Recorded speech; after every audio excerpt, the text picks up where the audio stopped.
আমি একটি সজনি খেতে দাঁড়িয়ে আছি আর হাতের এই পাশে হচ্ছে আঙ্গুর ফল।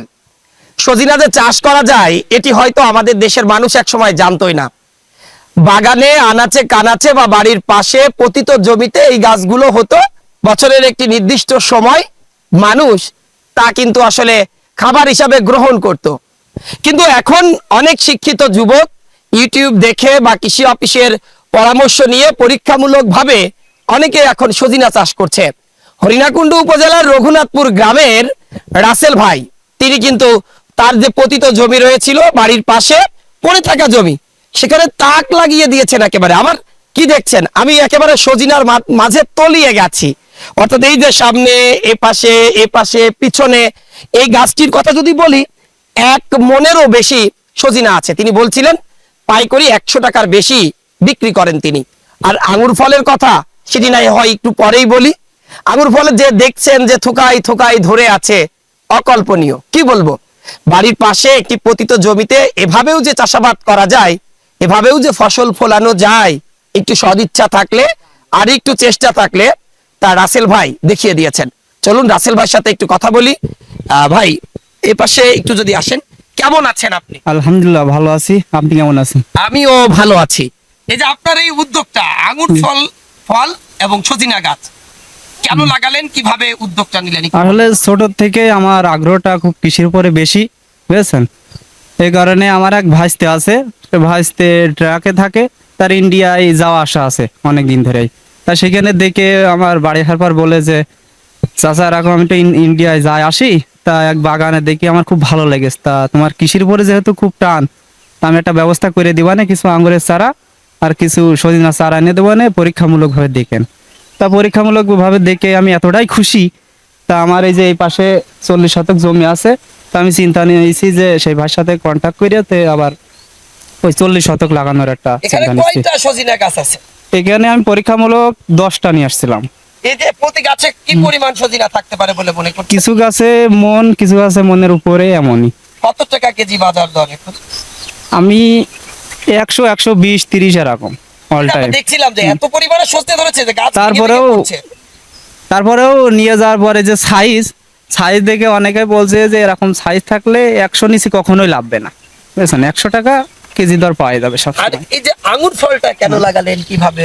আঙুর ফলটা ওইভাবেই ওই ভাইস্তার কথা মতনই নিয়ে আসছিলাম, নিয়ে এসে লাগাইছি। এখনো তো পাকিনি, আর এটা সে নাকি চেক দিয়ে নিয়ে আসছে, মিষ্টি হবে। এই যে কয়টা গাছ লাগিয়েছেন এত পরিমাণে আঙ্গুর? আঙুর ফলও 10টা গাছই নিয়ে আসছি। 10টা? ওই 10টা গাছ থেকেই ফলন আসছে। একটা লাল আঙুর আছে, সেটা সামনে হয়তো পাবো। আচ্ছা, আমি যদি ছোট্ট করে একটু কথা বলি, কল্পনা করেছেন নিজের চোখে ভাবে নিজের বাড়ির আঙিনায় থোকায় থোকায়? আমি নিজেও কখনো জানি না যে এত পরিমাণ ধরে। হ্যাঁ, তাই এখন দেখে বুঝতে পারছি যে আসলে। আপনি লেখাপড়া করেছেন কত? আমি মাগুরা পলিটেকনিক থেকে ডিপ্লোমা কমপ্লিট করছি, কিন্তু এখন বর্তমানে চাকরির যে বাজার, সেই হিসাবে আমি দেখলাম যে যে কোনো চাকরি বাকরি করে হয়তো হঠাৎ করে কিছু করা সম্ভব না। হলো 10-15 বছর অথবা 20 বছর, তা চিন্তা ভাবনা করে দেখলাম যে কোনো একটা কৃষির উপরে ভালো কিছু যদি করি, এটা ভালো কিছু করা যাবে। এই কারণে আমি ওই সাইডটা বাদ দিয়ে দিছি।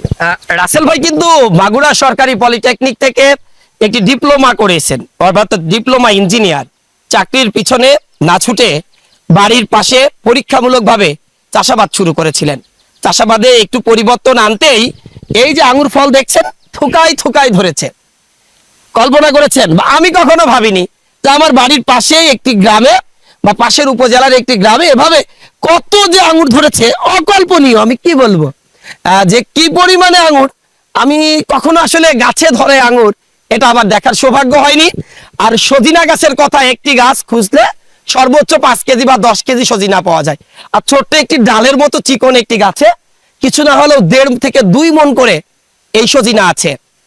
রাসেল ভাই তার যে পরিকল্পনা নিয়ে আগাচ্ছিলেন, সেই পরিকল্পনায় আপাতত দৃষ্টিতে তিনি সফল। তিনি বলছিলেন প্রথম দিকে অনেকে অনেক রকম কথা বলেছিলেন যে আসলে এই গাছে আঙ্গুর ধরবে না। এই যে যদি অনেকে বলছে যে শেষ রাসেলের কোনো বুদ্ধি কাজে লাগলো না। হ্যাঁ, আমাদের দেখ তামাক চাষ হয়, অনেকে বলছে যে কাইটে তামাক ঘরে জ্বালিয়ে দিলেও হয়। আমি দেখছি যে না, অবশ্যই হবে, সবকিছুর একটা সময় আছে। আমি আমার ধৈর্য সহকারে আছি। তা আল্লাহ এত পরিমাণে ফলন দিয়েছে, আসলে অপরিকল্পনা। এখনো তো বিক্রি শুরু করেননি, করবেন? বিক্রি কিছু করছি, আর শুরু করব কাল থেকে, দেখি কাল থেকে শুরু করবো। এই যে রাসেল ভাইয়ের বাড়ির কথা আমি আগেই বলেছি, এটি ঝিনাইদহ জেলার হরিণাকুণ্ডু উপজেলার রঘুনাথপুর গ্রামে। হয়তো রাসেল ভাইয়ের এই আমাদের খবর পৌঁছার পর অনেকেই ছুটে আসবেন তার বাড়িতে। এই সজিনাগুলো এখন বিক্রি করতে হবে। আকাশে মেঘলা, যখন কথা বলছি মাগরিবের আজান হয়ে গেছে। কৃত্রিম আলোয় ঝকঝকে চকমকে যে সজিনাগুলো দেখছেন, পুরো গাছে কিন্তু এভাবেই ধরেছে।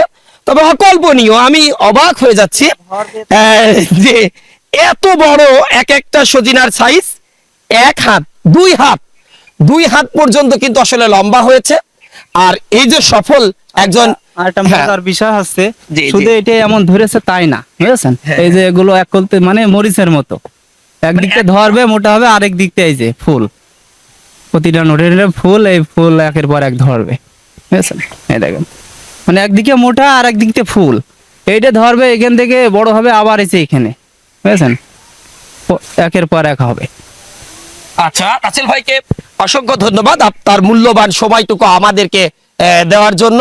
আর রাসেল ভাইয়ের মতো আপনারাও এগিয়ে আসতে পারেন এই উন্নত জাতের কৃষির পিছনে। কৃষিকে যদি এগিয়ে নিতে চান, তাহলে হয়তো আরো দূর এগিয়ে যাবে আমার দেশ।